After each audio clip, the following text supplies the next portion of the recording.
Oops, was I in her video? I think I was in her video.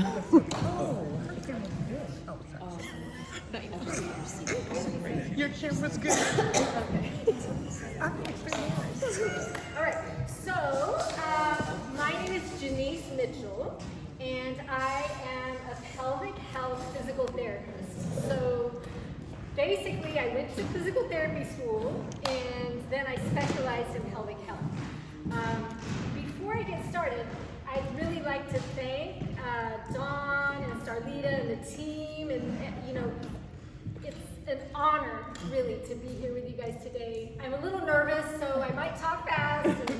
And then I want to thank each one of you guys for showing up and being here and being engaged. And this is a very interactive workshop, so I want to thank you in advance for doing pelvic floor exercises with me during the presentation. You didn't know what you were signing up for, but it'll be fun, and I promise we keep our clothes on, okay? So, all right.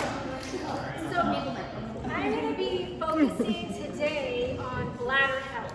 So Dawn did a wonderful job, like that wellness wheel, you know, and there's going to be some overlap, but I'm going to be narrowing down the topic to bladder health and specifically leaking, so urine leaking, and we're going to briefly talk about bowel, like fecal leaking, and also gas leaking. And it's not necessarily a fun topic, but it affects a lot of people, and I am one of those people that it has affected, and I'm going to share a little bit more of my story as we go along into it. Bladder health can have such a huge impact on how we feel about ourselves and the things that we do and the clothes that we wear and our relationships, and it's silent, like it's a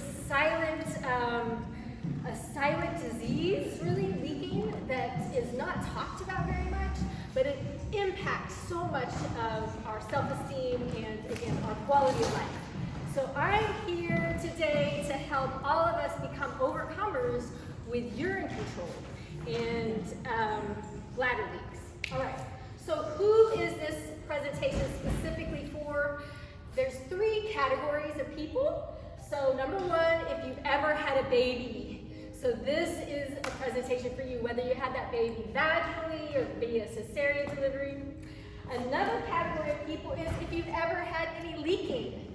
So whether it's a little drop when you cough or sneeze, or it's a little trickle as you see that toilet and you're trying to get there fast enough, or maybe it's even possibly in the bedroom during intimacy with your partner. You had some leaking that you weren't expecting and you didn't want. Any leaking that you didn't want to come out, this is for you. And then lastly, if you have a vagina, okay? So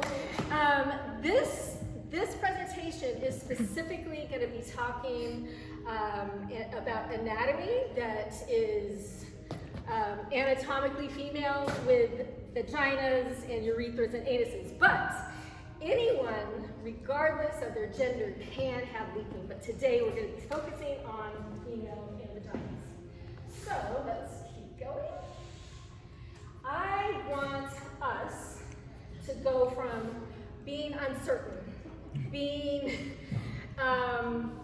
embarrassed, lacking confidence. I want us to be here. I want us to be joyful and confident that you can jump without leaking if that's something that you want to do, okay?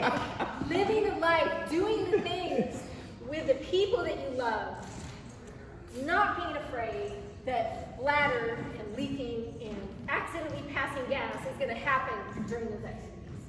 I want to empower you to be on the left there. So what you're going to learn today, I have a lot of graphics and I have a lot of anatomy that we're going to go over too. So I think a picture is worth 1,000 words sometimes. So number 1, one thing that you learn is how having healthy pelvic floor muscles is easier than you think, and it is possible. Why doing plain Kegels is not not enough for most people. So a Kegel is basically that quick contraction of your pelvic floor. And for most people, that's not the only solution. I'm also going to teach you how to train your pelvic floor muscles to be strong, healthy, and coordinated in less than 15 minutes a day. And lastly, we're going to go over some bladder health tips to help you have healthy bladder. So even if you're not leaking and you've never leaked, I want you to be empowered to know how your bladder works and tips and techniques for you to implement in your lives to have healthy bladder long term. Okay, so does any of this sound familiar? So let's say you are exercising or you're playing with children or grandchildren and you squat down and you feel a little bit of urine trickle out. Or maybe you were exercising and you went to the bathroom and you hadn't felt any urine come out, but your pants are damp and you're not sure if it's sweat or something else. Do you wear pads or dark clothing?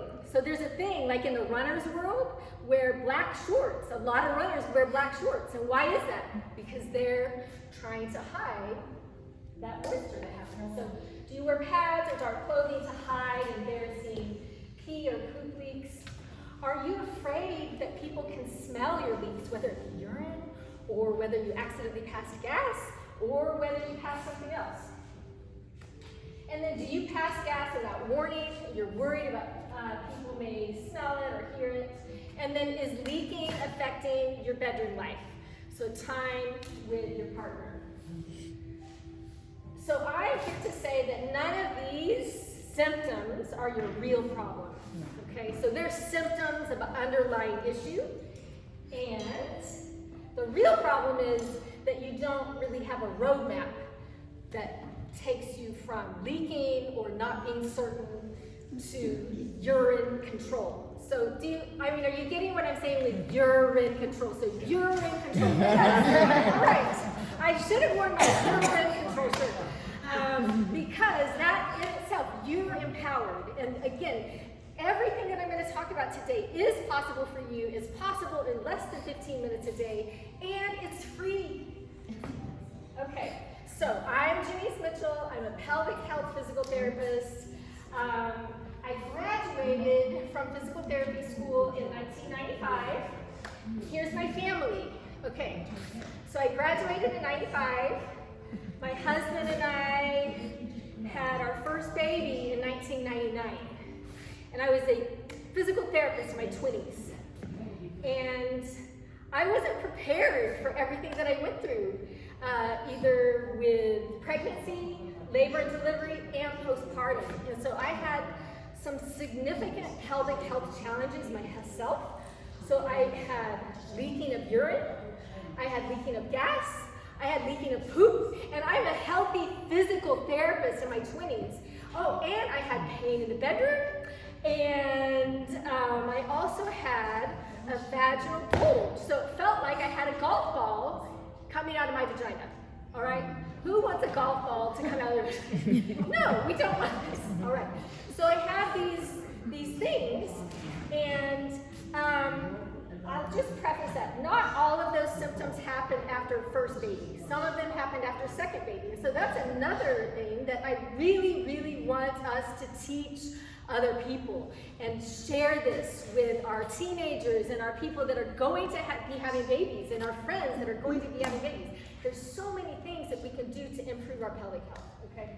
So I had all these things happen to me, and I didn't want surgery. I didn't want medication. I didn't know what to do. And so I was reading through a physical therapy journal, and I saw a little ad for a class. And it was a pelvic floor physical therapy class. And this is not something that we had learned in school, so I signed up to go learn, really from a selfish standpoint, like what can I do to fix these things in my own life. And then that first morning of the anatomy lecture, it was literally a life-changing moment to learn about our anatomy and how it works. And I didn't lack education, but I lacked pelvic health education. I didn't understand how all of the things work together. And it blew me away, really. And so I felt called at that moment. Literally, I had chills. Like, how amazing our bodies are made, and how can I now have this information and not share it with others? And so that's really been the start of my journey as a pelvic health physical therapist. And so then I went back, so I've been there, I've had all these things. So I went back and I started a physical therapy clinic where I'm working with people one-on-one, whether it be bowel or bladder or sexual dysfunction, helping them, evaluating them, and working on their goals. And inevitably, as I'm talking to people, they're saying, man, my sister needs to know this. Man, my mom, I want to share this information with her. And so there really wasn't a path where I can say, okay, I mean, I'm giving them like, here's this little website or here's this, but there wasn't a path for me to communicate all of this. And so then I started a nonprofit. So that's my clinic in Texas. And so then I started a nonprofit. And so it's called mypfm.com. And I started creating resources on social media for people. So whether it be tips for period pain, or tips, painful sex tips, or how to stop leaking, or how to address constipation, all these different infographics. And then I had people reaching out to me from other countries, like other physical therapists, saying, hey, we want this in our language, and we'll help you translate it. And so now we have hundreds of handouts in multiple languages available, and they're free. So if you go to mypfm.com, you'll find a lot of different things there. And that has really been my passion and my purpose, to share pelvic health with the world. I'm on social media, my pelvic floor muscles, and then, okay, so remember that golf ball coming out of my vagina? I did a lot of pelvic floor exercises. I did lots of things to help with constipation and help hip strength and help core strength. And those things really do help, yes? What is that condition called? Pelvic organ prolapse is, oh, and by the way, here is a visual of what it looks like. So here's your vagina, and literally you have a bulge coming out, okay? And it's way more common than you think. 1 out of every 2 people that deliver vaginally will have some kind of prolapse. So the statistics are astounding. Okay, so pelvic organ prolapse, I have it. And the things that I was doing, like every time I would go for my pelvic health exam, the doctor would offer me surgery, but I didn't want surgery. I wanted to live my life and do the things that I wanted to do without surgery or medication. And I've been very successful. So that was, I had my first baby in 1999, and it's 2024, okay? And so I've lived my life, I'm living my life, I'm doing my things. And so this was one piece that was really helpful to me.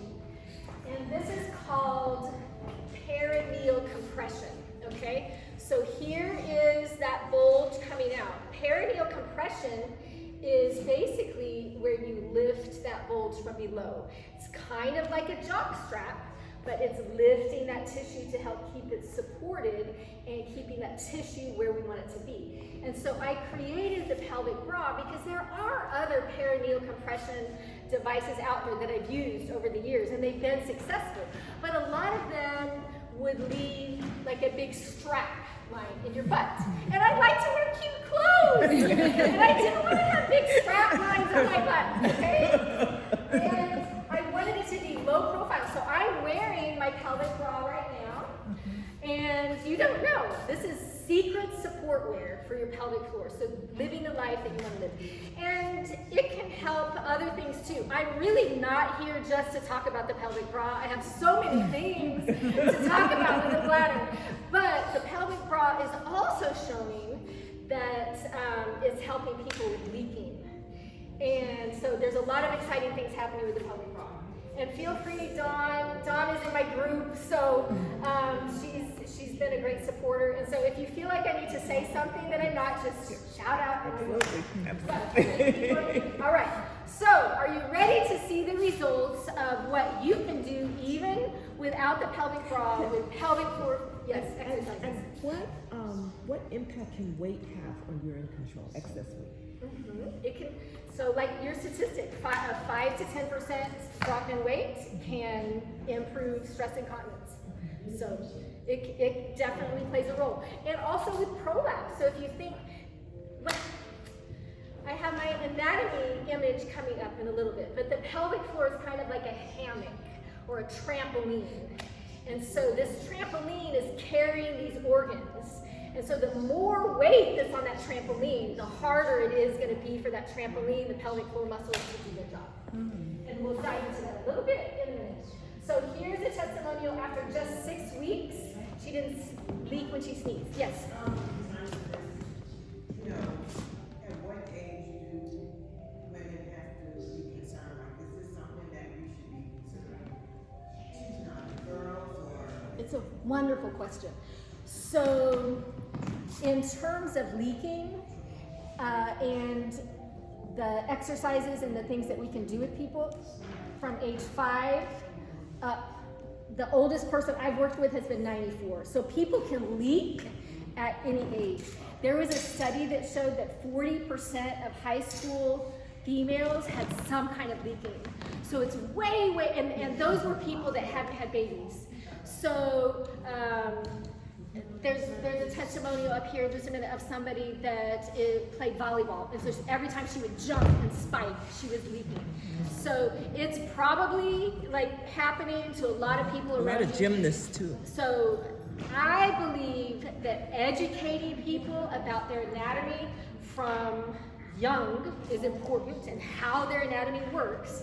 And then especially if they're planning to be pregnant, doing exercises in advance of that to help prepare those muscles and prepare your body can be really helpful, because over 50% of people during pregnancy leak. And then as we approach menopause, our hormones are changing, our tissue is changing. And so that's another huge time point where leaking and prolapse may pop up that we don't want it to. Wonderful question. And I want this to be interactive, so please. And this is the first time I've heard about pelvic. Yes, all right. I know about pelvic. Right. Detail and Yeah. about the things. So thank you for that. Yes, and you're not alone. Like, I wish that this was actually in curriculum in elementary school, that people were understanding how their pelvic floor muscles worked and the amazing things that they do. And I think everyone has their little a little pink pouch, because we're going to be doing some things together with some of that stuff there.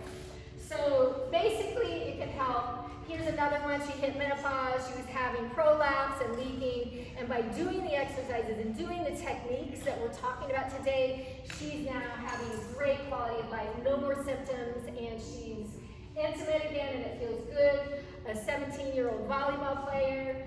I have more confidence to play now that I stopped leaking with spiking. Because you also don't really know if people are smelling it, or if you can see it through your shorts. Like, you know, if I sit down, you know, what's happening down there? Okay, so we're going from leaking or not having certainty and understanding about what's happening in our bodies and our bladder and our pelvic floor to urine control. My promise to you today is that I'm going to give you a roadmap. I'm going to give you the tips and the techniques that you need to get there.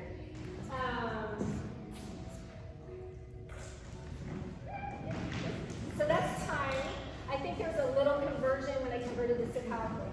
So it's not going to take a lot of time. 15 minutes or less a day. Everybody has 15 minutes or less a day. Okay? Again, it doesn't, what I'm teaching you today doesn't cost money. Now there are, so I'm going to give you, oh wait, I didn't even say this. I'm a physical therapist, but I'm not your physical therapist. So this isn't direct medical advice for you, okay? But there are physical therapists that do this, and I'm sure there are some in Albany, New York, and insurance pays for this. Medicare pays for it, Medicaid pays for it, TRICARE, Blue Cross, all kinds. So yes, amethyst. So when When you say leak, would, my mind goes to like a drip or a few drops, but would it also apply to someone who had an issue with like a flow? Yeah, Like, okay. right. Any pee that is coming out When you don't want it to. it to. That's a great question. And on the second part. Yes. You talk about these 15 minutes of Yeah. exercise, does that count towards Don's 30? No, that's in addition. Well, okay, No, it could. But It yeah, could. because pretty much any exercise can be a pelvic floor exercise, and if you make your 15 minutes to be moderate exercise, where we're doing some Squats, squatting that's and right. things, Squats. then it can be you're getting 2 for 1. Very good. Yes. Excellent question. Okay, excellent. And then uncertainty. So you may not be sure where to start. And so I'm going to give you a starting point, and you can build from there. Age, like we discussed, 5. So by age 5, adult patterns of bladder and bowel should be established in most people. So that means they're sleeping through the night. They feel the sensation of bowel and bladder, and they're going to the toilet for those things. All right, so your promise to me, will you share this with 2 people that are not in this room? They can be family members, they can be friends, they can be neighbors, but will you commit to me? Because I'm giving you my heart, right? Like this is my soul. I want to share this with the world. Will you commit to me to share this with 2 people after this? Yes! Okay, most everyone raise their hands. Thank you. All right, so now let's jump into the pelvic floor. So literally think about your pelvic floor as a hammock in your pelvis. So if you visualize your pelvis like a bowl, your bones are the outside, and your pelvic floor is the bottom. And it's going from the front to the back and side to side. And we have the bladder, which is the pink, the uterus, and the rectum. If you had a hysterectomy, you don't have the uterus anymore. But if you have a vagina, these are the organs that you typically will have. Okay? Now, we're taking that same hammock, and this would be me if you cut me in front. If you cut me in half, front to back.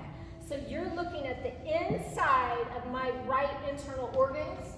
We have, this is the abdominal in the front and the bottom in the back. Here's the pubic bone. These are the abdominal muscles. And then the tailbone and the spine going up. This is the bladder. And this is the canal that comes out of the bladder called the urethra. These things that we're about to do and talk about are so important for you and your health. And when you are even at the doctor's office, for you to know the names of your organs and what they do.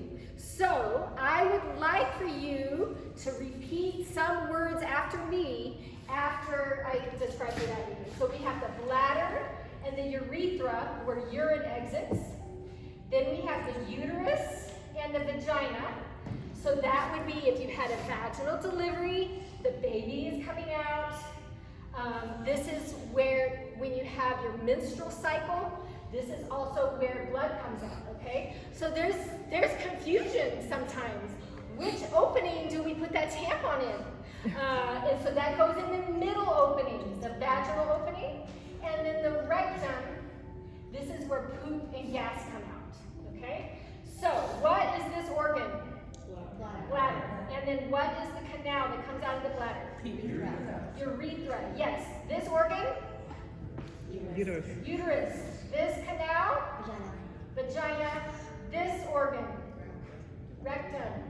This? Oh, I didn't tell you. I guess the anal canal. So, and that's where poop comes out. Now, the special thing here is these are the pelvic floor muscles. So you see this pubic bone and the tailbone. These red things, the pelvic floor goes front to back. And so those 3 canals go through the pelvic floor muscles. And the muscles are meant to control those canals. So when we want the bladder to not empty and not leak, we want this canal to be closed. When we want the rectum to be closed and not leak. We want the muscles to be engaged there.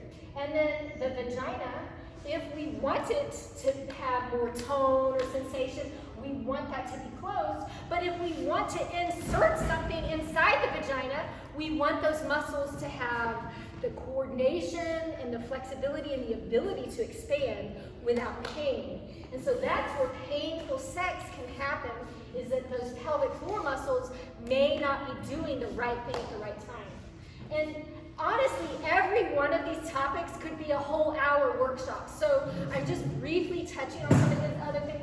Frequent urinary tract infections. So that can happen from the bladder not emptying like it should. So maybe those pelvic floor muscles aren't relaxing to allow the urine to come out. And then the same thing could happen with the bowel. So if you're having regular constipation and you're pushing and straining, sometimes that pushing and straining can actually activate the pelvic floor muscles and make it more difficult to empty. Yes? No. Oh, you're stretching. Eating Okay. plants will decrease that was straining. that? I said eating plants will decrease that constipation. Yes. So poop, we want poop to And be drinking like that a water. squishy banana, like a ripe squishy banana. And so if you have raisin pellets and leaking logs, those are going to be harder to pass. And this goes for all ages, right? So if you have this hard stool, it's going to be a lot harder to pass.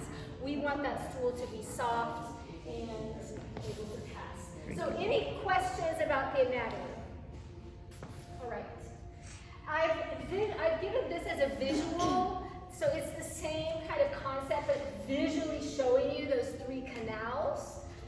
So we have the urethral canal where urine exits, the vaginal canal where vaginal delivery or your menstrual cycle would exit, and then the rectal canal where poop and gas come out, and then the pelvic floor muscles are wrapping around each of those canals to control them. Question? Yes? Oh, I've never, can you go back to that one? I guess I just never, that's new to me. Yes! So the Oh, muscles actually go all around each of the canals. right. Okay. Now And you this can like is, isolate those? You can isolate each of those? it's Kind of pretty things. tough. So you have 17 pelvic floor muscles. So a lot of times we think it's just one muscle. You actually have multiple muscles that make up that muscle group. So you can isolate some of them. Like you have a deeper layer, you have a more superficial layer, you have some more at the front, some more at the back. Generally, they're working together, but if you get good, you could isolate maybe the back side or the front side or the deeper muscles.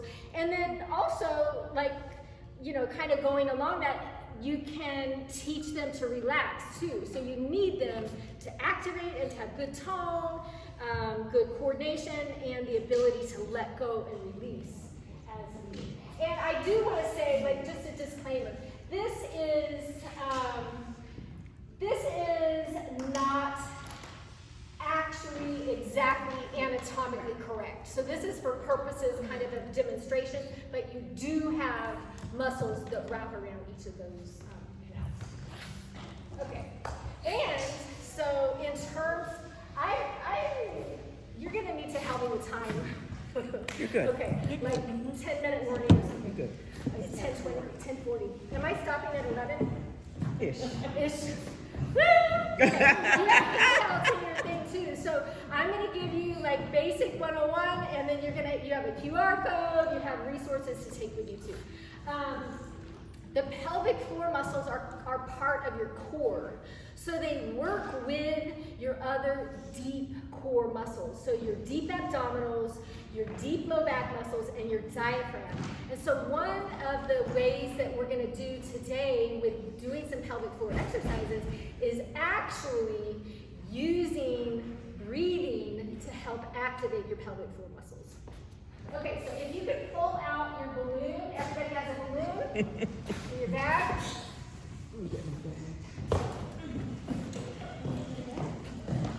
The balloon, what does this balloon represent? What organ? Bladder, yes, woo woo. Okay, so, and then what do my fingers here? So go ahead and blow your balloon up a little bit. What do my fingers represent here? pelvic floor muscles. Right, these are your pelvic floor muscles. So the bladder is meant, when you fill it, it's meant to expand. Okay, so pretend like this would have urine in it. And those pelvic floor muscles are keeping it closed. All right? Now, what should happen when we want to empty the bladder? What should the pelvic floor muscles do? Yes, let's relax. Yes. Okay. Woo! Did that feel good? All right. So our pelvic floor muscles just relaxed and the bladder empty. That's exactly what should happen. Amethyst, you missed it. You're gonna have to do it again, girl. Okay, one more time. One more time. So let's blow up the bladder. So here is our bladder that's filling because we're drinking water and other fluids. Our pelvic floor muscles are wrapping around that bladder, and now we're going to empty the bladder. Ooh, yes, I love it. Okay, so now bladder's empty. So you're never going to forget, right, that the pelvic floor muscles wrap around that bladder and they control the bladder. All right. We did our demonstration. So there's two types of urine leaking. There's a type of leaking that happens when you cough or sneeze or exercise. And this is kind of what it looks like. It's called stress incontinence. And so we don't mean mental stress like Dawn was talking about. We mean stress, physical stress on the bladder. So let's say you cough, sneeze, laugh. Okay, do we want that to happen? No, we want those muscles to be coordinated so that you don't have leaking happen. But that's what stress incontinence is. There's pressure on the bladder and that's causing leaking. The other type of leaking is called urge incontinence. And so this is where you get a really strong urge to go to the bathroom and you're running on your way and you might have a little trickle coming down your leg as you're going to the bathroom. So here's another part of anatomy. So we have the bladder and then we have the bladder muscle that wraps around the outside of the bladder. So this is not a pelvic floor muscle. This is called the detrusor, but it's a bladder muscle. And so what this muscle is meant to do, it's actually meant to squeeze the bladder to push the pee out. And that's an involuntary process. Like you're not pushing, okay? That bladder, you have reflexes in your body. And that bladder, when it's time to empty, I love it. When it's time to empty, that bladder is pushing the pee out. So the pelvic floor muscles need to coordinate with that bladder. And if that bladder thinks that it's time to empty, and you're not sitting on the toilet, and you're on your way running, that's called urge incontinence, where that bladder is pushing down. And there's different causes of that. One cause that we're going to talk about in a minute is what you eat and drink. So sometimes there can be things that cause that bladder to be irritated and to want to push pee out. Okay. So stress incontinence, like we talked about, stress on the bladder with different activities. Urge incontinence is where you're on your way to the bathroom and you leak, etc. I have one comment that you know, Janice was just saying something that you eat and drink. And so there have been studies that show that if you have a diet higher in processed foods and refined foods, that you're going to have a harder time with this issue. And that if you are experiencing this issue, of course, because then you see it's highly mechanical, but if you change that diet to more whole foods, that you will actually see improvement in your ability to control your food. Good. Thank you for that. Okay, 14 tips for urine control. Some of these I'm going to spend longer on than others because we're going to do some pelvic floor exercises together and I really want to emphasize that part. But water, super important. A lot of times people think that if they leak, they think that they should restrict the amount that they're drinking so that they don't leak. And that's usually the opposite of what should happen. So the bladder If it's filled with very concentrated urine that's dark yellow, that can actually irritate the bladder and make that detrusor muscle on the outside want to push.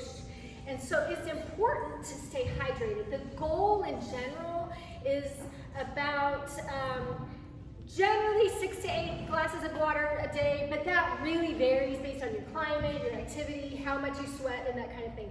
The real key is looking at your urine. So when that urine comes out, unless there's some other reason for it to be colored, like medication, but it should be a very, very pale yellow, or even almost clear. But if you have like a deep dark color, that you're not drinking enough water, and that could actually contribute to leaking, and it's not healthy for your bladder, and it's not healthy for your whole body. Okay, nutrient-rich diet, just like we were talking about. So good things to put into your body helps your bowel function better, helps your bladder function better. What kind of poop do we want? Soft, like a soft, squishy banana. It just slides out. We're not having to.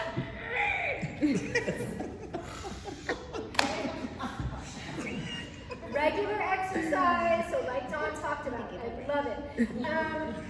This might drive it home for you too. So regular exercise also helps with your bowels.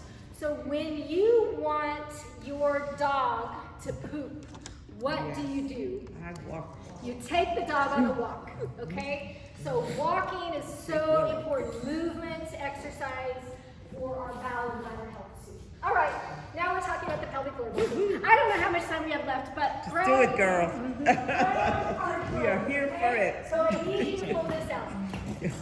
Okay. Amani! Oh, yes.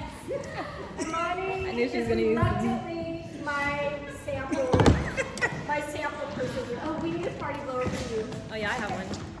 So remember, the pelvic floor muscles work with our breathing, our diaphragm, and our other deep core muscles, okay?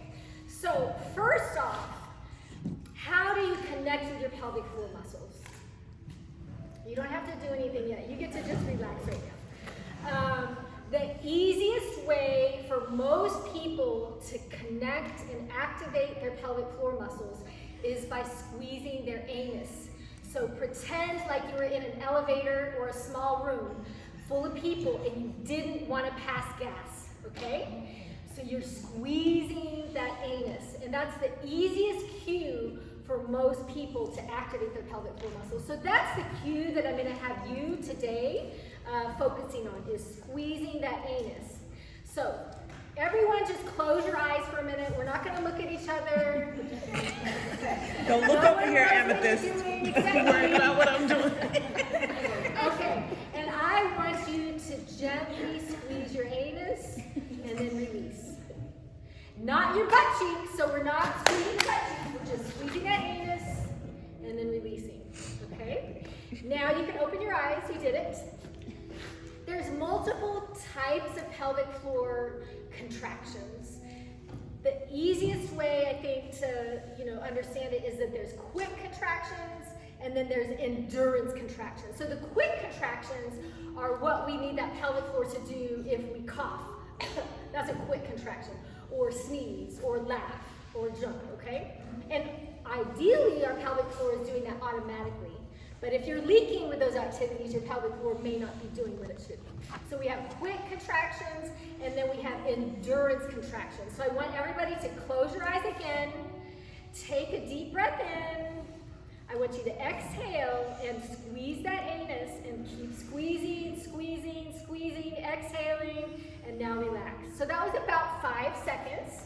Were you able, you can open your eyes now, were you able to hold that contraction that whole 5 seconds or not? You don't have to answer me, but that is an example of an endurance contraction. And we need pelvic floor muscles to do both. We need them to quickly contract, we need them to do endurance contractions, and we also need them to relax when we're peeing, when we're pooping, whenever we're inserting something in the vagina. We need them to relax and let go so that that isn't painful. All right, Now, we're going to do some exercises together with the pelvic floor with our party blower. So, this is the sequence. You're gonna take a deep breath in. You don't have to do it yet, okay? You're gonna take a deep breath in. You're gonna blow out. And while you're blowing out, you're squeezing your anus and you're also drawing in your deep abdominals. Because these muscles work together. And so that's called a core contraction. So you're activating your core. So we're gonna start off just doing that together and sitting. So Imani, you just put your party blower in and we're gonna watch. Okay, so now everyone, let's do it together. So put your party blower in and take a deep breath in and you're exhaling, blow out that party blower, activate that anus and pull in your deep abdominals. All right, and relax. Let's do that 5 times together. So that was 1. Deep breath in, exhale, and activate. That was 2, okay? Deep breath in. You don't have one. Oh my goodness. She has one, she's just not blowing. I just wanted to make sure you were included. Okay, sorry, I got distracted. Okay, we haven't done number 3 yet. Okay, deep breath in, exhale, and activate that pelvic floor and deep abdominals. Okay, that's 3. 2 more times. Deep breath in, exhale, and activate. 1 more. Deep breath in, exhale, and activate. Great. So you can put your party blowers down. Do you feel your pelvic floor activated? Do you feel those deep abdominals activated? Good. This is a very easy way for you to practice pelvic floor muscle training on your own. You have a party blower. You don't have to do it with a party blower, but I think it's a good tool to help you coordinate that breathing. So exhale and activate. So that's at the core of our pelvic floor exercises. Now, I think you might have heard me say earlier that anything can be a pelvic floor exercise. Okay, so I love you. I used to know you when you were a baby. Okay, so now what we're gonna do is we're gonna do some arm raises. We're gonna do 5 arm raises while we're using our party blower and activating our pelvic floor. So don't put those party blowers away. Grab your party blower. All right? I'm learning. Let's do it, okay? So deep breath in. Exhale, activate. 1, 2, 3, 4, 5, and relax. Good. Awesome. And you do it the whole time, as long as you're exhaling. Now, if you didn't feel your pelvic floor muscles working that whole time, that's okay. This is your starting point, okay? So now you know, like, okay, I can only hold it for 1 rep. Well, that's your baseline. And then the more you exercise, just like other muscle groups, the more we exercise, the more toned those muscles become, the more coordinated they become, the more functional they become. Okay, we're gonna do another exercise. This is a little harder. This is optional. I want everyone to feel safe. But what I want us to do is that we're going to do the pelvic floor exercise going from sitting to standing. Okay, so let's just do one together, you and I. So you're going to have your chairs, but Imani, you're going to demonstrate.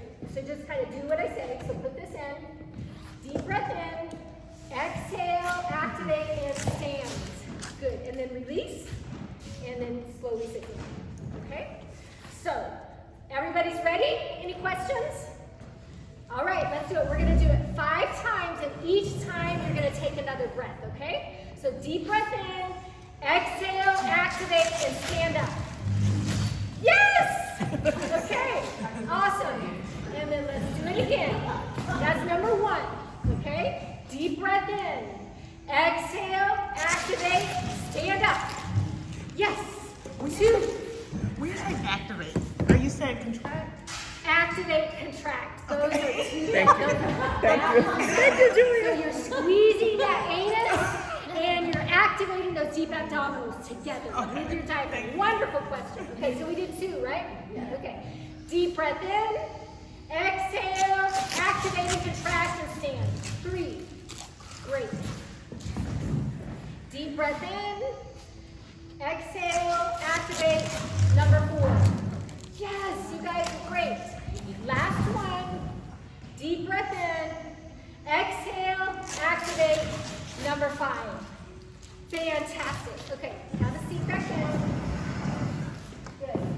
Now, so you can apply that. You can do as many squats as you want. There is some research showing, like if you do 3 sets of squats of 10 repetitions throughout the day, like that is helping you age better. Okay, so those are, and they don't have to be really deep squats. They could be mini squats. Yes. But just drop into some squats and coordinate that pelvic floor while you're doing it. And they said that helps your cognitive function It's too. also helping your mind. Yes. So not only is it going to help you with leaking and with good muscle tone in your pelvic floor, but it's going to help your mind. Okay, we're going to finish off with doing one more exercise, and this will be in standing. So everyone just stand up. If we're going to be doing some heel raises, so if you're balanced, if you need it for balance, either balance on a table or balance on a chair. And we're going to do 10 quick flicks with our pelvic floor. So this is what it's going to look like. Okay, so we're going to do that 10 times together. You're exhaling, you're activating and contracting that pelvic floor with that anus, contracting your anus, and you're raising your heels up. Okay, so let's do it together. 3, 2, 1. 1, 2, 3, 4, 5, 6, 7, 8, 9, and 10. Awesome, you guys. I love it so much. Okay, so we did. Do you have any questions about your pelvic floor or pelvic floor exercises? Okay.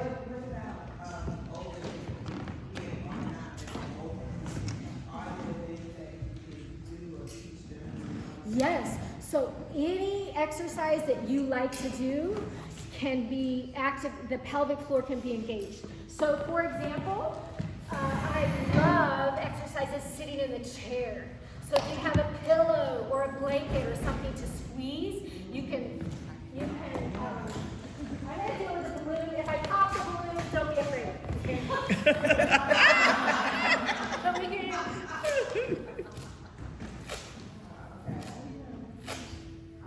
okay, so with that exercise, I'm exhaling and I'm activating my deep abdominals, I'm activating my pelvic floor. You can also, if you have a bungee cord or some kind of belt or strap, you can wrap it around your knees, or TheraBand if you've ever had those stretching exercise bands, and then you can go, or I'm just using my hands for resistance. So those are 2 really good ones. Another great one is lying down on your back, knees are bent, and you're lifting your bottom up. So that's a bridge, and that's a really good one that pretty much anyone could do. So those are some super good starters.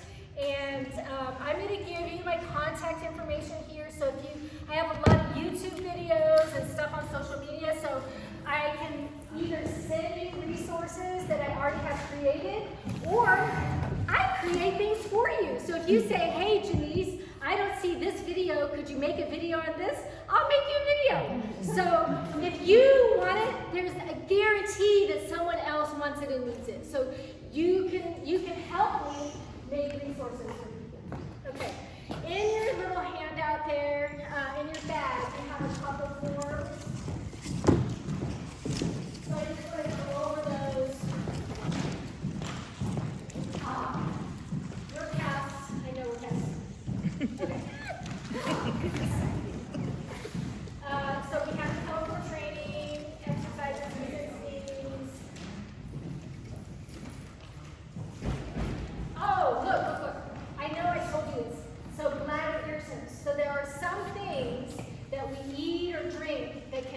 aggravate that bladder and make it more irritable. So carbonated drinks.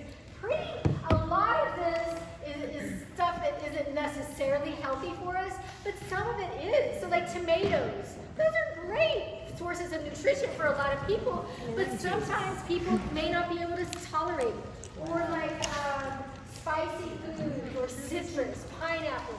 Let's say you're somebody that has orange juice every morning and then you're leaking in the hour or two after that orange juice. That may be your trigger, okay? Some tips for when you need to go, but it's not time. So let's say that you put that key in the door, or you walk in the building and you're like, oh man, I've got to go quickly. So stop doing what you're doing. So let's say you're walking, just stop that activity. You're going to take a couple deep breaths. If you can sit down, that's good. Try to think of something other than the toilet in your bladder. So whether it be, I used to say balancing a checkbook, but Oh, mercy. that doesn't really happen that way anymore. Look at an app on your phone or do something else. And then perineal pressure. So using that hand and lifting up on that perineum can really make a huge impact. And then doing some pelvic floor squeezes, that can be helpful. Okay. Your two handouts, one of them is on those 14 bladder health tips. So the front and the back, and there's a little QR code where you could go online to see that too. And then we have urine control tips. So let me finish out here. Going to the bathroom regularly. I saw that one. Yes. Daily foods. We want you to poop every day. Squishy foods. Sleeping, like not, I mean, there's so many things that Tom was saying that overlap with your bladder. Stress, water, fiber, pooping, sleeping, healthy mindset. A joyful heart is good medicine, but a crushed spirit dries up the bones. So think about how your mental health may actually be impacting the bladder and the bladder needs. Support, so there's types of support like the pelvic bra that we can use externally, but then there's also things we can put inside the vagina to help with leaks. So I want you to hear this message. I am giving you a lot of tips here, right? But if you do these tips and you're still having leaking, there is hope, okay? So don't say like, oh, I did it and now there's no hope. I have to live with it. Or my mom had a weak bladder, my grandma had a weak bladder, I'm just gonna have a weak bladder. No, you don't have to live with that. There are people that specialize in helping people stop leaking. And those are called pelvic floor physical therapists and also pelvic floor occupational therapists. And like I said earlier, insurance covers it. And I know that there's some in Albany, New York. And on my website, mypfm.com, we have a Find a PT locator. So you can go there, type in your zip code, and see who's near you, and then contact them and say, hey, figure out what they accept and so forth. Was that what you were going to A good ask? friend of mine just told me about some amazing one in like Clifton Park, which is just like 20 minutes from here or something. So I could find the name if people need it. Yes, okay, somebody in Clifton Park that's really good. So, Yeah, they said yes. they like changed their whole things they've been dealing with for years. So. Yes, I love that. Thank you for sharing that. And so contact our friend here.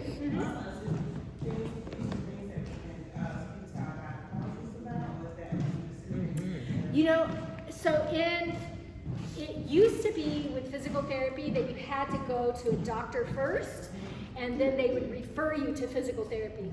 Now what we have is called direct access, where you can go straight to physical therapy in most places. Now there may be some insurance regulations where the insurance says you have to go to your primary care first or something, but in terms of the Practice Act, I'm 99.999 sure that New York, you can go straight to a PT. And they'll screen you. They're going to ask a lot of questions, and if they see some red flags or they think that you might need to get additional testing, then they can work with a healthcare provider with you. But that's a great question. Okay.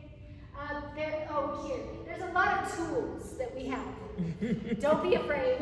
A pelvic floor physical therapist can help you navigate those. So So we don't expect you to navigate these all alone, but just know that there's weights for your vagina, and there's supports, and there's all kinds of cool things. Okay? I heard it. You heard of that, right? I have like weightlifting for our arms, all right? We have weightlifting for the vagina. It's not for everyone, but they can really make a difference.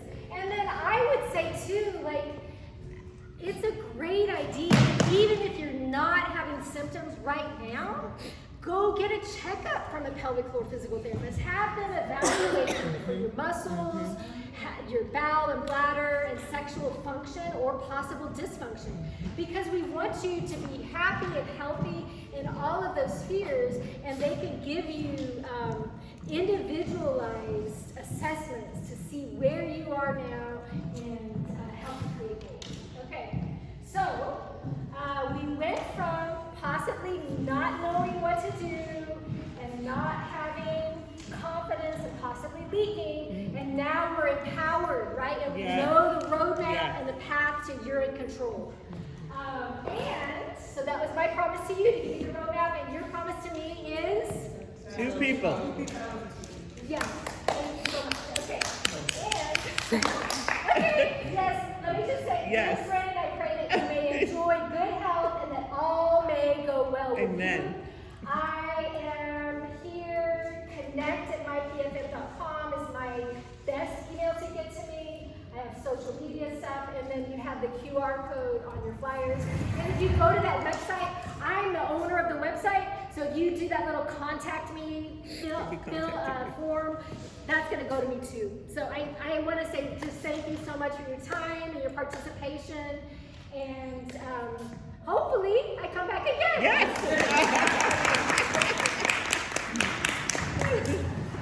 All right, Juliet. All right, so I hope everyone is enjoying the program so far. We're getting some helpful information.